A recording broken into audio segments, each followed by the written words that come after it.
दोस्तों, आप सभी का सरकारी योजना यूट्यूब चैनल पर स्वागत है। आज हम सरकार की अटल पेंशन योजना के बारे में जानेंगे, जिसमें आप कम से कम निवेश में बुढ़ापे में अधिक से अधिक धन का लाभ ले सकते हैं। जिसमें आपको विस्तार से हम इस वीडियो में बताएंगे कि इस योजना का लाभ कौन कौन ले सकता है और कितनी उम्र चाहिए, क्या योग्यता चाहिए और इसका लाभ लेने के लिए हमें क्या क्या करना होगा।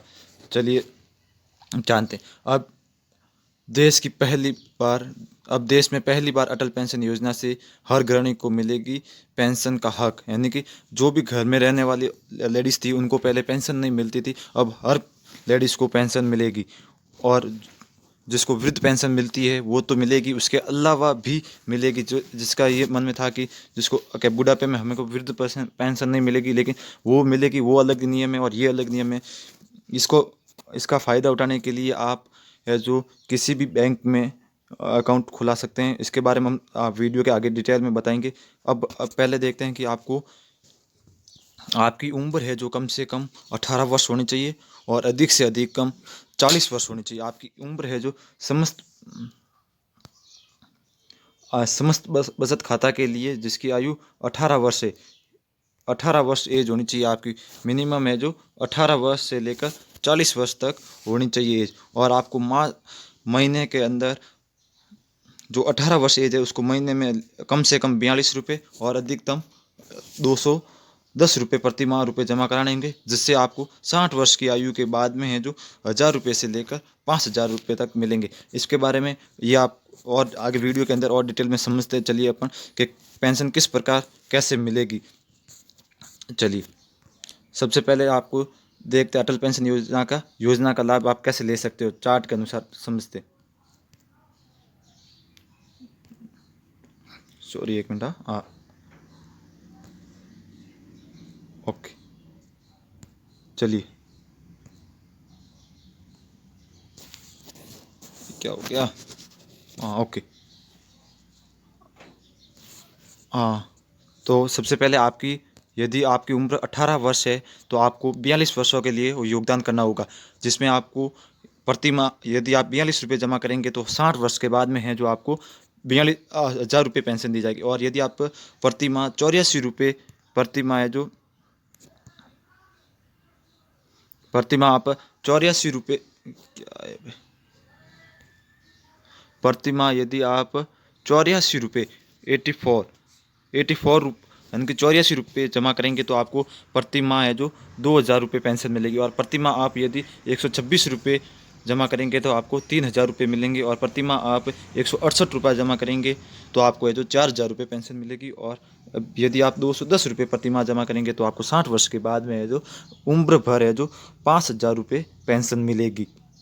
इसी प्रकार यदि आपकी उम्र 18 साल नहीं है, 19 वर्ष है तो 19 वर्ष के भी इसी अनुसार है। ये 60 जो दिया हुआ है 19 वर्ष की लाइन में जो दिया हुआ है उस प्रकार आपको जमा करानी होगी।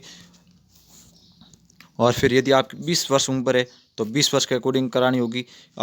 20 वर्ष वाले के लिए 40 रुपये प्रति वर्ष तक योगदान करेगा वो। और यदि 21 वर्ष है तो आपको 39 वर्ष तक योगदान करना पड़ेगा। जैसे जैसे आपकी उम्र बढ़ेगी वैसे वैसे योगदान की राशि है जो बढ़ेगी। यदि आप मान लो कि आप 40 साल के हो अभी और आपको योगदान है तो 20 साल तक करना पड़ेगा। 40 वर्ष के हो आप तो आपको योगदान 20 साल तक करेगा, यानी कि 60 वर्ष तक आपको योगदान करना पड़ेगा। इसी जैसे आप 1000 रुपये पेंशन चाहिए तो आपको प्रति माह है जो 291 रुपये जमा करने पड़ेंगे। यदि आपको 2000 रुपये पेंशन चाहिए तो 582 रुपये जमा करने होंगे। यदि आपको 3000 रुपये पेंशन चाहिए तो आपको 873 रुपये जमा कराएंगे। यदि आपको 4000 रुपये पेंशन चाहिए प्रति माह तो आपको 1164 रुपये जमा कराना होंगे, यानी कि 1164 रुपये जमा कराने होंगे। यदि आपको 5000 रुपये पेंशन चाहिए तो आपको 1454 रुपये जमा कराने होंगे। अब रही बात आप कितनी राशि जमा करोगे उम्र के अनुसार। यदि आप 1000 रुपये पेंशन चाहिए तो आपको 1,70,000 रुपये आप पूरी उम्र तक 18 से लेकर 40 वर्ष की उम्र वाले जितने भी है वो जितना योगदान करेंगे वो कुल योगदान होगा 1,70,000 रुपये जमा करेंगे और आपको उम्र भर है जो 1000 रुपये पेंशन मिलेगी। और यदि आप 2000 रुपये पेंशन लेना चाहते हो तो आपको प्रति माह है जो पूरे योगदान जो होगी राशि पूरी आपकी 3,40,000 रुपये होगी। और यदि आप मासिक आपकी पेंशन है जो आप 3,000 रुपये लेना चाहते हो तो आप कुल राशि दोगे जो 5,10,000 रुपये दोगे। और यदि आप मासिक 4,000 रुपये पेंशन चाहिए तो आपको 6,80,000 रुपये जमा कराने होंगे, 80,000 रुपये जमा करेंगे आप। और यदि 5,000 रुपये चाहिए तो आप 8,50,000 रुपये जमा करेंगे। तो ये अब रही बात ये कि आपका नॉमिनी आप जोड़ सकते हैं या नहीं जोड़ सकते। नॉमिनी जोड़ सकते हैं जिसमें आपकी आपकी बाई चांस आपकी मृत्यु हो जाती है तो आपकी पत्नी को मिलेगी। और यदि पूर्ण राशि चाहिए तो वो पूर्ण राशि एक साथ में दे सकते हैं। और पेंशन के रूप में चाहिए तो पेंशन के रूप में दे सकते हैं। और यदि आपकी पत्नी को भी न देकर किसी अन्य को संतान पुत्र पुत्री या किसी और को देना चाहते हो तो आप नॉमिनी जोड़ सकते हो, नॉमिनी के रूप में जोड़ सकते हो उसको है। जो पूर्ण राशि चाहिए तो पूर्ण राशि दे सकते हो। और यदि आप पेंशन के थ्रू देना चाहते हैं, मासिक पेंशन के रूप में देना चाहते हैं तो मासिक पेंशन के रूप में दे सकते। ये रही बात अब खाता हम कहाँ खोल सकते हैं, तो आप खाता घर पर ऑनलाइन भी खोल सकते हैं। और यदि आप किसी भी बैंक में आपका खाता है तो आप बैंक में जाकर ऑफलाइन भर सकते हैं या ऑनलाइन अपने घर पर मोबाइल या कंप्यूटर किसी से भी भर सकते हैं। और यदि आप पोस्ट ऑफिस में भी भर सकते हैं, पोस्ट ऑफिस में भी ये सुविधा उपलब्ध है। ये ये सेंट्रल लेवल की या केंद्र सरकार की और पीएम की तरफ से ये चलाई गई 2015 की योजना है, जिसमें प्रत्येक सभी को जो योगदान मिलेगा वो सभी जितना आप कम से कम 42 रुपये और अधिकतम 10 रुपये या फिर आपकी उम्र के अनुसार जो आप योगदान करेंगे उसके अनुसार आपको 1,000 से लेकर 5,000 रुपये तक पेंशन मिलेगी। Thank you.